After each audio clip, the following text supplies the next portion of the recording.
She stood in my driveway with a hard hat on and a paper in her hand, yelling, "Move your truck right now or I'll have it towed." I looked at the machine behind.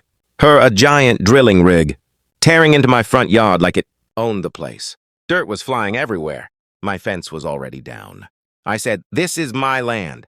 She smirked and tapped the paper on my chest. HOA emergency order. We're drilling for community water access. You should be thankful. Thankful. While they were ripping up the only home I had left after my wife passed. I'm a retired Army mechanic. I don't talk much. I don't shout. I just watch and remember. And I knew something she didn't. Our area never had water problems, not once. But 3 weeks ago, this same woman, Deborah Collins, head of the HOA, went door to door saying we needed a shared water solution. Most neighbors signed her paper without reading it. I didn't, because my land sits on a separate deed. It's older than this whole neighborhood. My grandfather bought it long before this HOA even existed, but that didn't stop her. The drill hit something deep that afternoon. At first, it was just a strange smell, like rotten eggs. Then the mud turned yellow. One of the workers backed away and said, "Ma'am, this isn't water." Deborah snapped at him. "Keep drilling. We already paid for this." That was the moment everything changed. Within hours, the smell spread across the block. By the next morning, the trees in my yard started drooping. Leaves turned brown like they'd been burned overnight. By day 3, every tree on my side of the street looked dead. Neighbors panicked. Pets got sick. Kids were coughing. And guess who they blamed? Me. Deborah held a meeting on the sidewalk outside my house. His land caused contamination, she told everyone. He refused to cooperate. This is what happens. I stood there quietly while people I've known for years stared at me like I poisoned them. One man shouted, "You should have just let the HOA handle it." I almost laughed. Let them handle it? They were the ones who drilled. Then the county inspector showed up. He tested the soil and went pale. "You struck a sulfur gas pocket," he said. "This area was marked as restricted decades ago." I felt my stomach tighten, because I knew that record. My grandfather used to warn us, never drill here. The land holds sulfur veins. That's why we always use city water. Deborah's face turned red. "That's not possible. We checked everything." The inspector looked at her. "Did you check the original land survey from 1972? She didn't answer.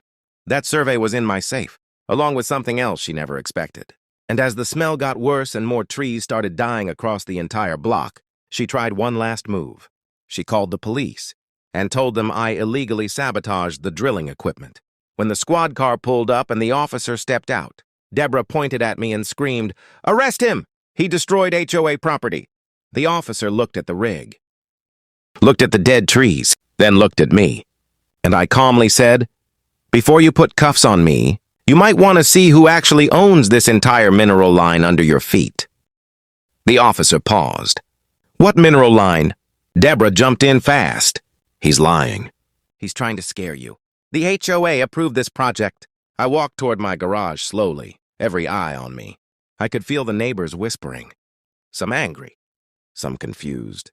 The smell of sulfur was still heavy in the air. It burned your throat if you stood too long. I came back with a metal box, old, scratched, my grandfather's name still faded on the lid. Deborah laughed. "What is that? Some fake document?" I opened it and handed the officer a thick folder. "Original land survey, 1972, before this neighborhood existed. Read page 4. He flipped through it. His expression changed. "What does it say?" one neighbor asked. The officer cleared his throat.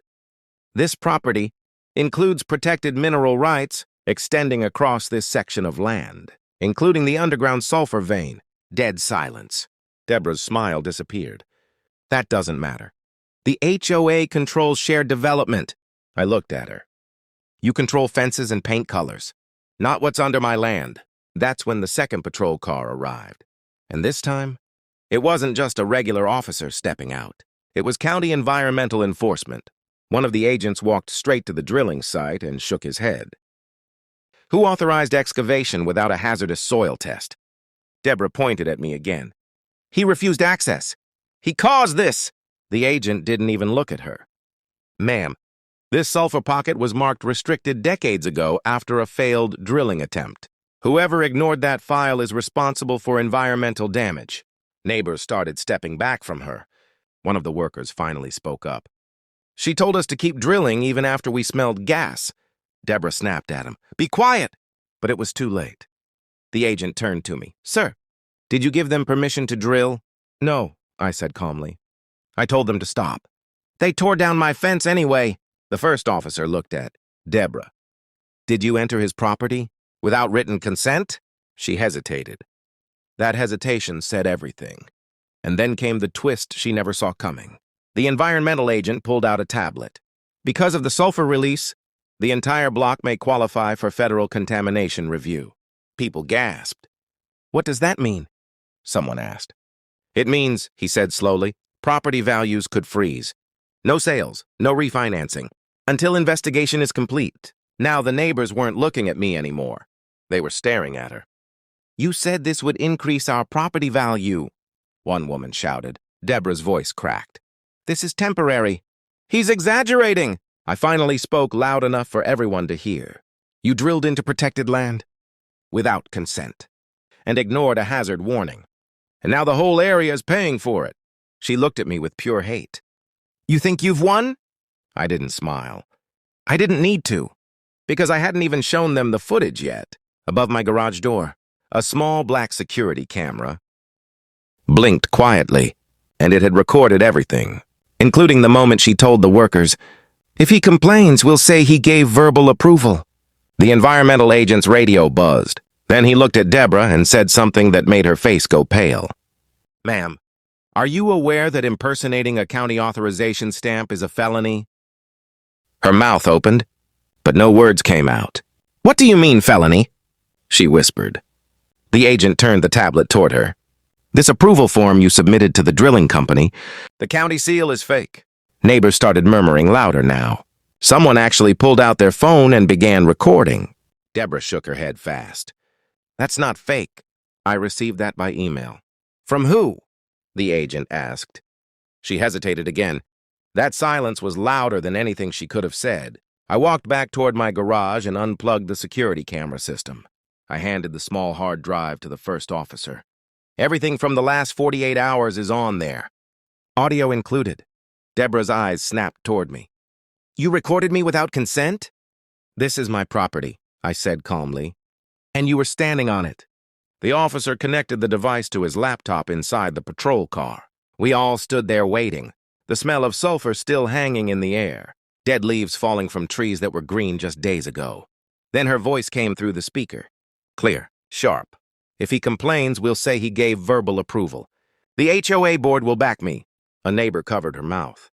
Another man muttered, You told us this was fully legal. The video kept playing. One of the workers. Ma'am, the soil report says high sulfur risk.